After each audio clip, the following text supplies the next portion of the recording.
우리 하나님의 은혜와 축복이 여러분과 함께 하시고 이 시간 말씀을 통하여 우리에게 귀한 은혜 주시기를 바랍니다. 유튜브에 참여하시는 모든 분들에게도 동일한 은혜가 넘치기를 바랍니다.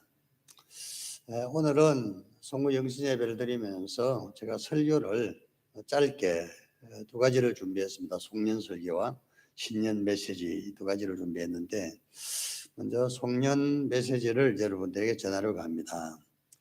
과거를 정리한 야곱이란 제목으로 잠시 말씀을 통해서 은혜를 나누려고 합니다. 제가 이 송년 예배를 준비하면서 우리 모두가 꼭 새겨야 할 하나님 말씀을 기도하면서 준비했습니다. 이 말씀을 통해서 우리 모두에게 큰 은혜가 임하기를 바랍니다. 어떤 사람이 형과 사이가 좋지 않았죠. 그래서 형이 어느 날 내가 동생을 죽이겠다 하는 말을 그 엄마가 들었는데 그 엄마가 생각하기를 내가 잘못하면 두 아들을 한꺼번에 잃겠다. 그래서 둘째를 불러서 너 형이 화가 풀릴 때까지 외갓집에 좀 가 있으라 그렇게 말했습니다. 형편이 좋아지면 내가 너를 다시 부르겠다고. 그래서 둘째가 정든 고향을 떠나 먼 외국으로 가게 되었던 것입니다. 먼 외국에 간 이 젊은이는 그 외삼촌 댁에서 운명적인 여인을 만나서 사랑을 하고 결혼을 했습니다. 너무나 생활이 달콤했기 때문에 자기의 그 집에서 일어났던 일들, 형과의 갈등이라든지 어려웠던 일들은 다 잊어버리고 새로운 생활에 적응을 하면서 20년의 세월이 지났는데 그 20년이 지난 동안에 많은 아들이 생겨났고 또 굉장히 큰 부자가 되었습니다. 사람이 좀 잘 살게 되면은 고향에 가서 누구에게 나 좀 알아봐 주기를 바라는 그런 마음이 있죠. 이 사람도 자기가 태어난 고향으로 한번 가야 되겠다 그렇게 생각을 했습니다. 20년이 지났으니까 아마 형도 마음이 누그러졌을 것이라고 생각하고 형에게 사람을 보내서 기별을 했습니다. 당신의 동생 야곱이 고향으로 돌아온답니다 하고 기별을 넣었더니 그 형이 말하기를 야곱이 돌아온다고 내가 마중을 나가야 되겠다 하면서 야곱에게 전달하라고 내가 400명과 함께 너를 마중 나가겠다. 이 말은 동생 야곱이 온갖 생각이 다 들었습니다. 마중을 나오려면 형 혼자 나오면 될 것을 400명이 왜 나온단 말인가. 야곱의 생각에 필시 형이 뒤끝이 많아서 나를 해코지하려는 음모를 꾸미고 있는 것 같다. 그래서 야곱이 걱정이 많았습니다. 어떻게 하면 좋을까 궁리를 하다가 가족들을 여러 부분으로 나누고 여러 가족들을 나누고 또 자기의 재산 중에서 많은 재산을 떼어서 형에게 좀 주기로 그렇게 계획을 세웠습니다. 그렇게 하고 나서 가족들은 모두가 다 야복이라는 강을 건너게 하고 본인은 강을 건너지 않고 강 이편에 있었습니다. 만약에 형이 가족들을 기습한다면 아마 자기 혼자 그냥 도망을 가서 살 그런 심산인 것 같습니다. 그리고 그 밤에 야곱이 야복 강가에 있었는데 한밤중에 어떤 사람이 나타나고 그 사람이 야곱에게 씨름을 한판 하자고 말했습니다. 아마 그날 달이 밝았는지 그 씨름을 하자는 그 사람의 제안을 따라서 야곱도 씨름이라 그러면 지난 20년 동안 목자 생활을 하면서 수많은 사람들과 무료한 시간을 달래느라고 씨름을 연습해 왔기 때문에 씨름에 자신 있다 하고 씨름을 한판 하게 되었는데 영어 성경에 보면 이 씨름을 레슬링이라고 표현하고 있습니다. 레슬링을 한번 한 거죠. 우리나라 씨름은 삿발을 잡고 하는 거지만 저쪽에 서양 쪽의 씨름은 그렇게 하지 않고 그저 몸과 몸이 부딪히면서 상대방을 넘어뜨리고 하는 그런 씨름을 하게 됐는데 야곱도 만만찮은 사람이어서 그 사람이 야곱을 이기지를 못했습니다. 야곱은 자기가 갈고 닦은 기술 중에서 가장 뛰어난 기술이 아마 야곱의 이름대로 발목 잡기가 아닐까 그렇게 생각을 해요. 계속해서 발목을 잡으려고 시도하는데 야곱의 가장 장기가 발목 잡기인데 발목을 아무리 잡으려고 해도 상대방이 이미 야곱의 기술을 간파했는지 발목이 잡히질 않았다는 것은 발목만 잡으면 넘어뜨리는 자신이 있는데 그렇게 하다가 밤이 새고 새벽이 되자 그이가 말하기를 나도 너를 이기지 못하고 너도 나를 이기지 못한 무승부가 된 것 같다. 그러니 그만하자고 그러면서 손을 놓아라 그랬더니 그때서야 야곱이 그에게 말하기를 내가 손을 놓을 수 없다고, 당신이 나에게 축복을 해주기 전에는 손을 놓지 않겠다 하는 그 말입니다. 어떻게 보면 이 문맥상 좀 생뚱맞은 말인데 야곱이 계속 씨름을 하다가 이분이 인간이 아니란 것을 깨달았던 것 같아요. 인간이 아니고 아마 하늘의 어떤 신령한 존재의 좀으로 생각을 했던 것 같아요. 나에게 축복하지 않으면 손을 놓아주지 않겠다고. 그래서 손을 놔 그러면서 거기가 계속 손 놓으라 해도 안 놓으니까 그러니까 반칙을 해서 주먹으로 야곱의 허벅지를 아주 그냥 한 방을 먹였던 것입니다. 그래서 야곱의 허벅지가 위골 뼈가 어긋나버렸다는 것인데 허벅지 뼈가 위골이 날 정도로 한 방을 먹었습니다. 그럼에도 불구하고 야곱이 손을 놓지 않으니까 그때서야 거기가 너 이름이 무엇이냐 그렇게 물어봤습니다. 거기가 말하기를 나는 발꿈치 잡기 야곱입니다. 야곱이란 이름은 발 뒤꿈치 잡기란 뜻이거든요. 그리고 야곱이란 단어의 뜻이 속인다 하는 뜻도 있습니다. 나는 야곱입니다. 그렇게 답했는데 이 말은 나는 속이기 선수이고 발 뒤꿈치 잡기 선수입니다 하는 그런 뜻입니다.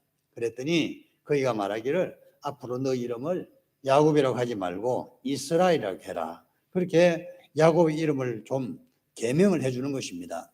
왜냐하면 앞으로는 다른 사람을 속이지도 말고 다른 사람 발 뒤꿈치를 잡아서 넘어뜨리지도 말고 어떤 일이 있다면 이스라엘, 하나님과 씨름하는 사람이 되라. 하나님과 겨루는 사람이 되어라 하는 그 말을 했던 것입니다. 그리고 그것으로 모든 상황이 끝나게 되었고 성경을 유심히 읽어보면 야곱은 그 밤이 지나고 절뚝거리면서 길을 걸어가는데 하늘에서 빛난 태양이 야곱을 찬란하게 비추는 장면으로 이 에피소드는 끝이 납니다.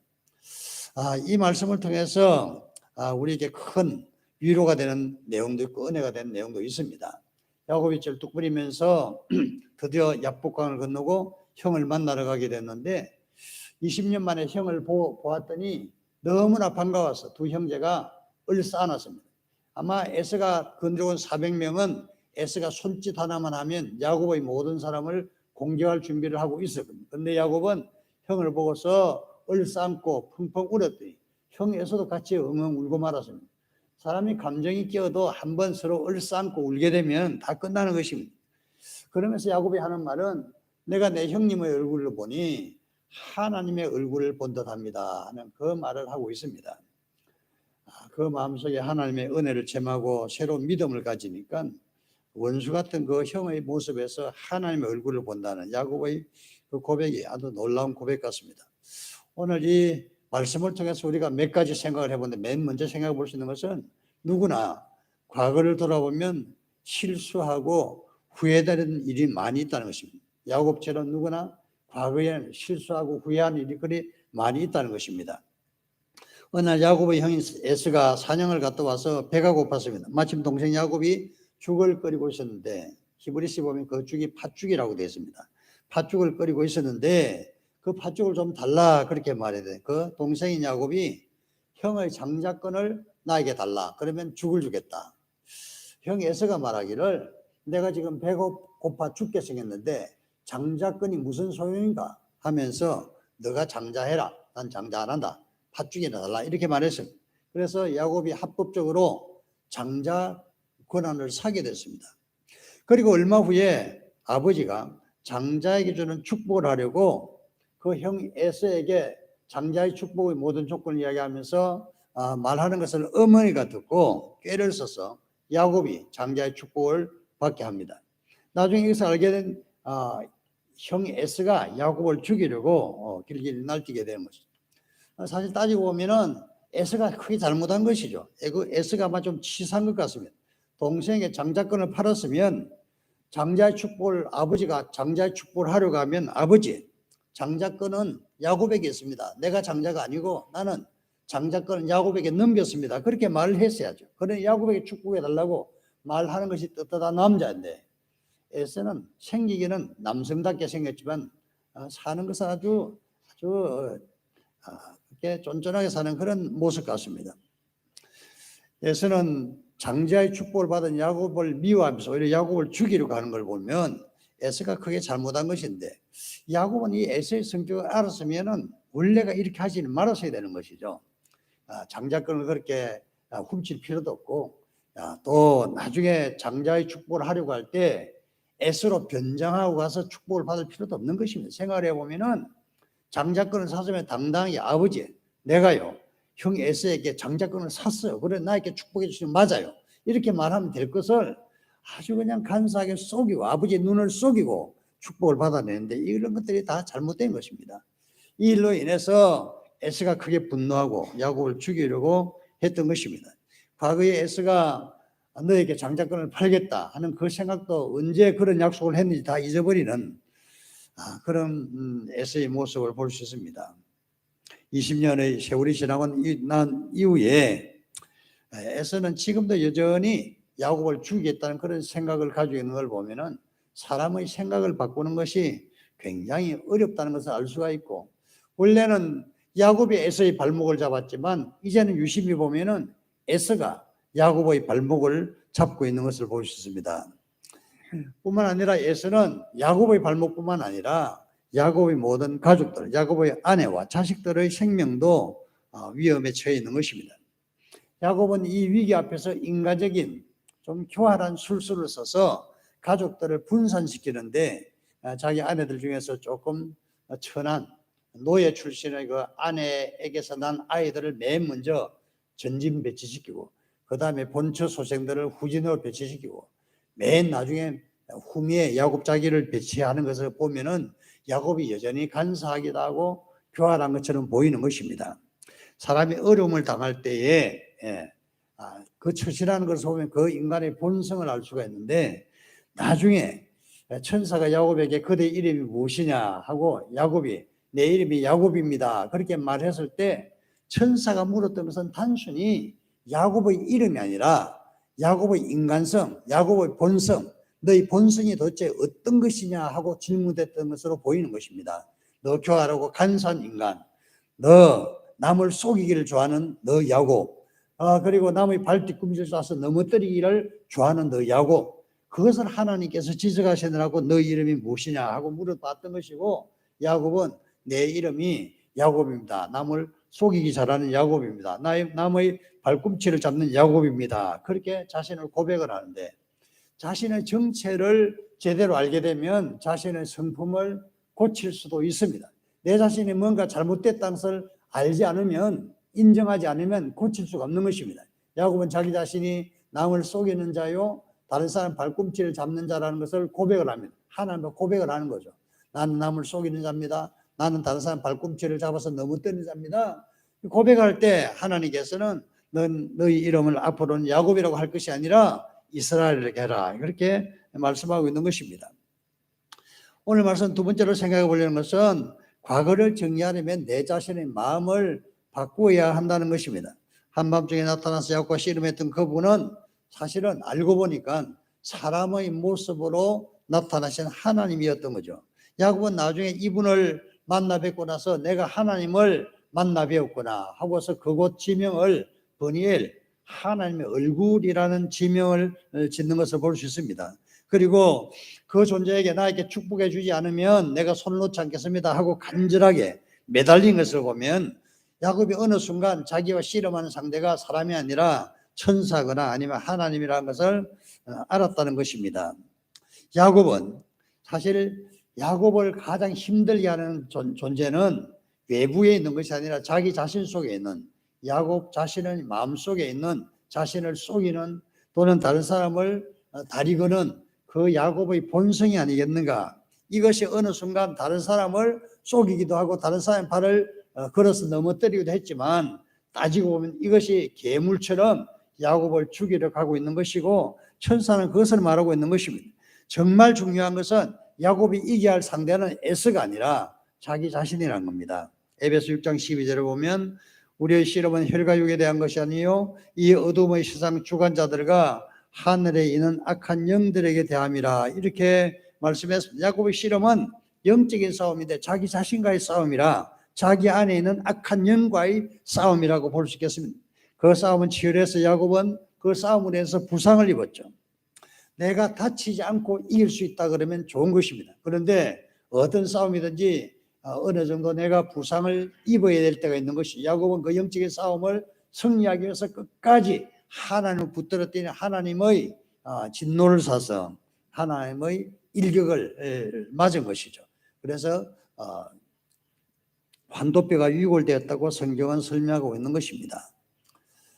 신앙생활하는 우리들이 완벽하게 승리하기보다는 때로는 부분적으로 내가 부상을 입을 수도 있겠다. 영적인 싸움을 할 때 부상을 입을 수 있겠다 하는 그런 생각을 합니다. 믿음 생활할 때 부상을 두려워하지 말고 항상 하나님 은혜로 승리하시기를 바랍니다.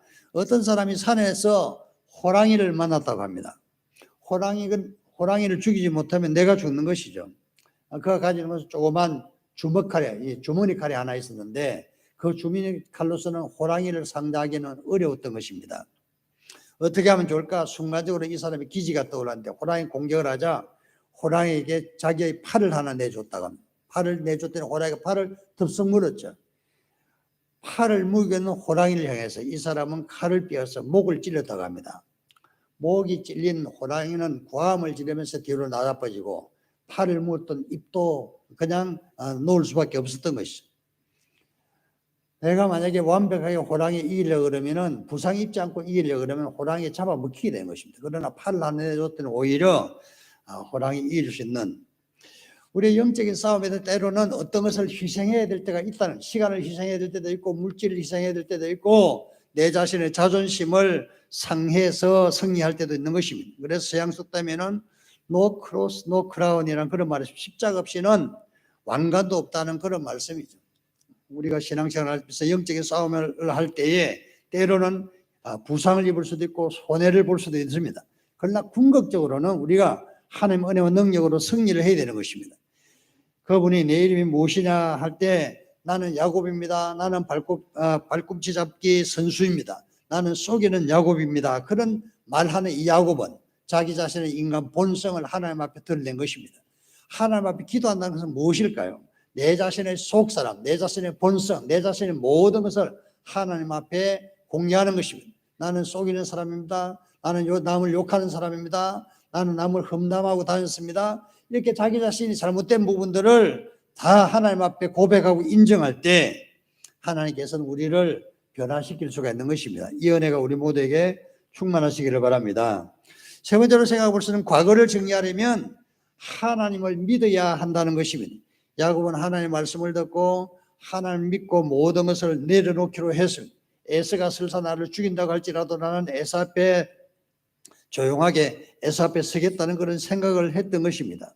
사실 하나님께서는 이미 야곱에게 말씀해 주신 약속이 있는 것입니다. 태어나기도 전에 하나님께서는 신탁으로 그 어머니에게 큰 자가 어린 자를 섬길 것이다 하는 그 신탁을 이미 받았습니다.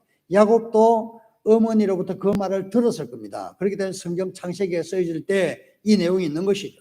만약 이 말씀을 믿었다면 야곱이 그렇게 안절부절하면서 축복을 받으려고 하지 않아도 축복은 순리로 야곱에게 돌아왔을 겁니다. 교활하게 하지 않고 간사하지 않고 속이지 않아도 하나님께서 야곱을 얼마든지 축복할 수 있다 이겁니다. 그런데 믿음이 없었기 때문에 축복을 받기 위해서 장자권을 사느니 마느냐 하고 또 형이 사냥을 하러 나간 사이에 축복을 다 받아 누리려고 하는 그런 이상한 일들도 했던 것입니다. 야곱이 이제 하나님을 만나서 하나님을 만나보니까 마음이 편안해졌습니다. 하나님께서 나와 함께 하시고 나를 이제까지 도와주시고 인도해 주셨는데 내가 믿음이 없었기 때문에 이렇게 불안해하고 초조했구나. 사람이 죽음을 앞에 두고 어떤 일들 두려워한다는 것은 하나님에 대한 믿음이 좀 부족하기 때문에 그렇습니다. 그래서 우리에게 정말 필요한 것은 믿음이라는 겁니다.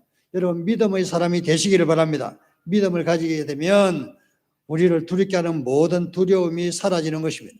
로마서 8장 31절 이하에 보면 만일 하나님이 우리를 위하시면 누가 우리를 대적하리요. 이 말씀은 하나님께서 우리 편이 되셨다는 말씀인 것입니다. 하나님께서 우리를 위한다는 말은 우리를 편들어준다, 우리를 돕는다는 말씀입니다. 하나님께서 나를 도와주시고 나를 편들어 주신다면 누가 나의 대적이 된다 해도 능히 이길 수가 있는 것입니다. 하나님 나를 위하시면 사람이 나를 어떻게 하리? 하나님께서 함께 하시는 우리 성도들이 되시기를 바랍니다. 야곱이 밤새 천사와 씨름해서 얻었던 것은 하나님에 대한 믿음인 것입니다. 하나님 만남으로 믿음이 생겼던 하나님 만나기 전에 야곱은 자신의 가족과 자신의 목숨 문제로 두려워하고 전전긍긍했지만 이제 하나님 만나 뵙고 하나님께서 그게 새로운 이름 너는 앞으로 이스라엘이라고 해라 했을 때에 야곱에게는 더 이상 두려움이 없어졌습니다. 왜 그러냐면 하나님에 대한 믿음이 생겼기 때문에 그렇습니다. 바로 그곳에 내가 하나님 얼굴을 배웠구나. 얼굴을 뵙는 순간 야곱에게는 큰 믿음이 생겼던 것이고 야곱은 더 이상 두려워하지 않고 담담하게 자신의 인생을 살아갔던 것을 볼 수가 있는 것입니다. 하나님이 야곱에게 주신 메시지는 너는 더 이상 남을 속이는 사람이 되지 말라. 남의 발꿈치를 잡지 말라. 너는 어떤 문제를 만나면 하나님과 씨름해라 하는 그 메시지를 주셨던 것입니다. 그때 야곱은 자기 자신의 과거를 담담하게 정리할 수가 있었고 자기를 그렇게 미워했던 에서 또 자신이 그렇게 두려워했던 에서를 아무 어려움 없이 만날 수 있었고 화해할 수 있었고 두 형제는 20년 만에 만나서 다시 형제의 본연의 모습으로 돌아가는 것을 볼 수가 있는 것입니다. 누구나 생각해 보면 자신의 과거를 생각해 보면 어려운 일들도 있고 실수도 있고 후회되는 일들도 있을 겁니다. 이때 우리가 해야 될 일은 하나님과 이 문제를 씨름해야 된다는 것입니다. 인간적인 수단 방법으로 해결될 수 있는 것이 아니라는 겁니다. 그런데 하나님께서 우리에게 너희 본성을 들여다보라. 너 자신의 본질이 무엇이냐? 너 자신의 생각이 무엇이냐? 이렇게 질문하실 거고 내 자신의 잘못을 우리가 고백하는 순간 하나님께서는 우리의 문제를 해결해 줄 수도 있다는 것입니다. 이 은혜가 우리 모두에게 충만하시기를 바랍니다. 기도하겠습니다.